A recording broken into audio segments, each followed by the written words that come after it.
Hi guys, I want to show you something. Hopefully it's just a quick little video. I'm changing let me show you. The door lock rod on my wife's passenger side of her Dodge D100 pickup.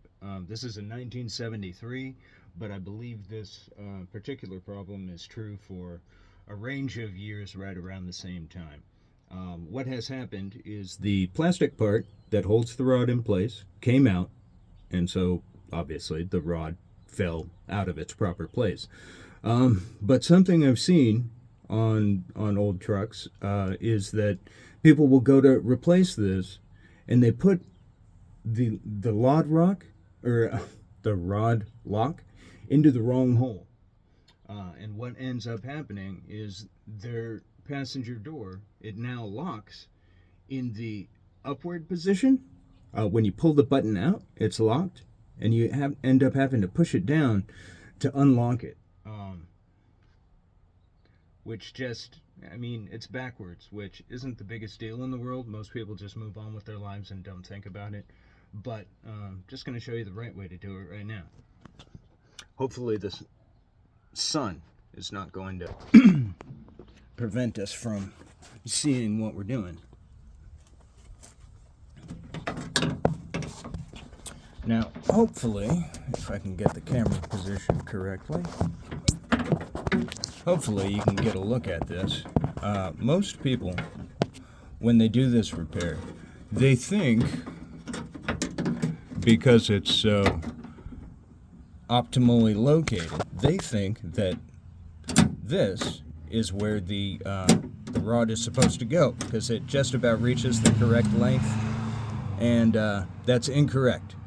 That is not where the rod goes. This is the locked position. This is the unlocked position. So I'm going to have to push the button down to unlock it, pull it up to lock it. Now, obviously, that's backwards. So I'm going to try and get you a decent view of where you need to be. People go to that other hole because it's readily visible, it's not behind anything. But the one you need to go to is this guy. That is the unlocked position. That is the locked position. So that is where you need to be when you put your lock mechanism back in place. Okay, so lock and unlock. And you can see why you need that plastic retainer in there. Without it, it just doesn't stay in place. So now something else I'm going to show you is that this might seem somewhat rudimentary, but I really don't think it is for those people who are not experienced in doing this stupid little repair. But the thing is, the people who have not done this, who are making that mistake of putting the rod into the wrong hole, are also notorious for breaking the clips because they don't know how they work. Like I said, I don't think that's foolish of anyone. If you haven't done this, multiple times, you may have not even figured it out for yourself. So let me just turn the camera around and I'll show you how this works.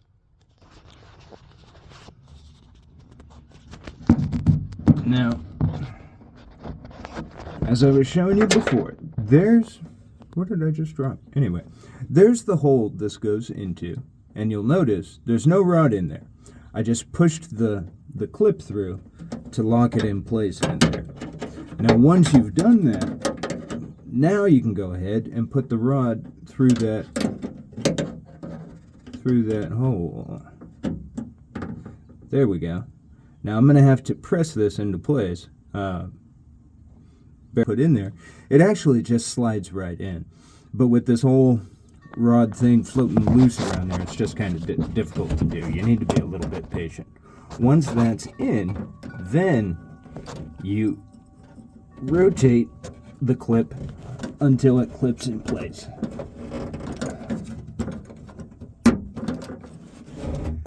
Now, that guy's not going anywhere. And that is how this is supposed to be done.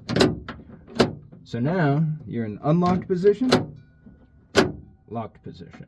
That's the way this is meant to operate. Well, there it is.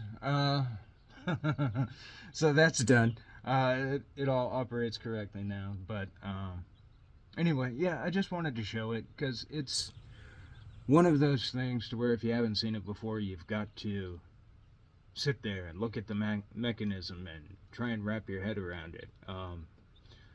It's a little weird, but yeah, it's actually, when you know the location where it's supposed to go, that guy works just as he's supposed to. Anyway, hope it helps.